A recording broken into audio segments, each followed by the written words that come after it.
Oi! Bom, pessoal, a nossa prática artística dessa semana vai retomar os nossos estudos sobre arte africana, mas que, de certa forma, o que nós vamos falar tem tudo a ver com o nosso momento atual. Nós vamos falar sobre as máscaras. Ao longo da história da humanidade, as máscaras foram utilizadas para os mais variados fins. Isso porque variava de acordo com a cultura e a religiosidade do povo que estava adotando o uso das máscaras. Geralmente, elas permitiam acesso ao universo regido pela imaginação e pelas dimensões espirituais.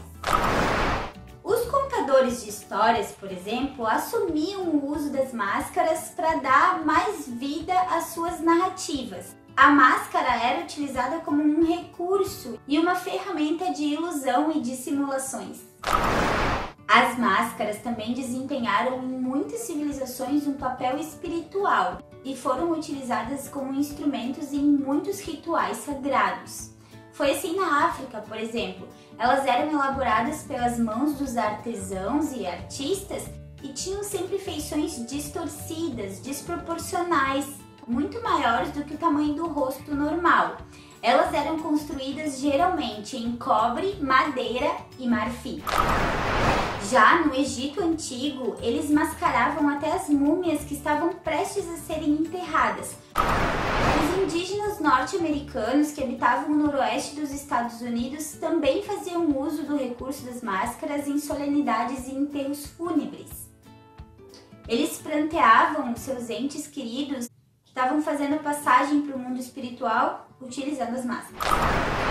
Já os indígenas nativos aqui da América do Sul também utilizaram as máscaras nos seus rituais.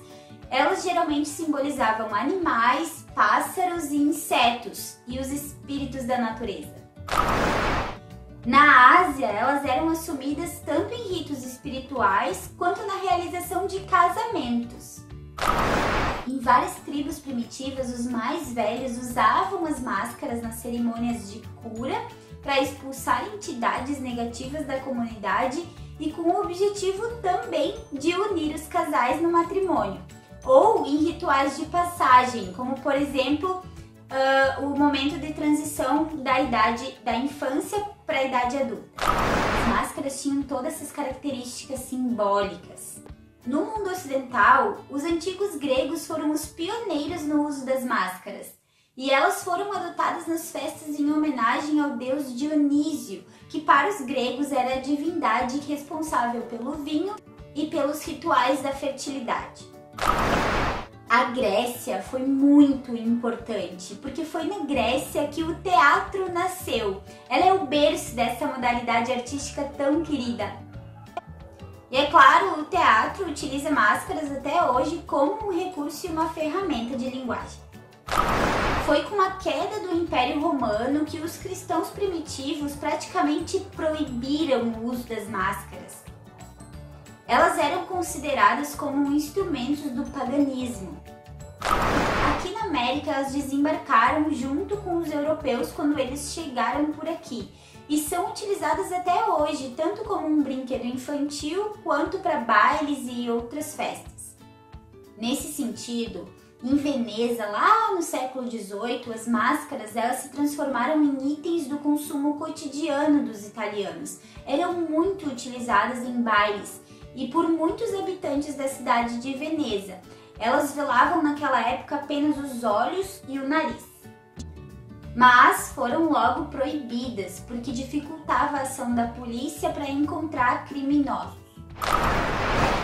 Atualmente, as máscaras continuam sendo utilizadas, geralmente em festas como Halloween e Carnaval, por exemplo, mas também elas são utilizadas em determinadas práticas profissionais, como, por exemplo, um apicultor para se proteger das abelhas, em alguns esportes como a esgrima, por exemplo, e, claro, são utilizadas pelos profissionais de saúde.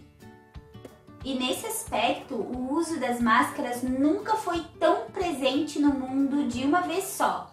O mundo inteiro hoje enfrenta a pandemia do Covid-19 e, e adotou o uso das máscaras como proteção para a saúde. Ufa! São muitos os contextos diferentes para o uso das máscaras. Nós passeamos hoje e conhecemos um pouquinho sobre o uso e a história das máscaras. E chegou a hora da nossa prática. O que nós teremos que fazer é, óbvio, explorar toda a nossa criatividade criando uma máscara. Você vai receber orientações por escrito e algumas imagens para te inspirar nessa criação. Mas o desafio é seu e nas próximas 2 semanas você pode explorar completamente sua criatividade e construir a sua máscara. Não há regra de tamanho, forma e nem nada específico. Quem vai decidir isso é você. Pode ficar bem à vontade para se expressar artisticamente através da criação da sua máscara. A ideia é que quando a gente voltar a se encontrar assim presencialmente, a gente possa fazer um desfile de máscaras. Boa criação, pessoal, e até mais!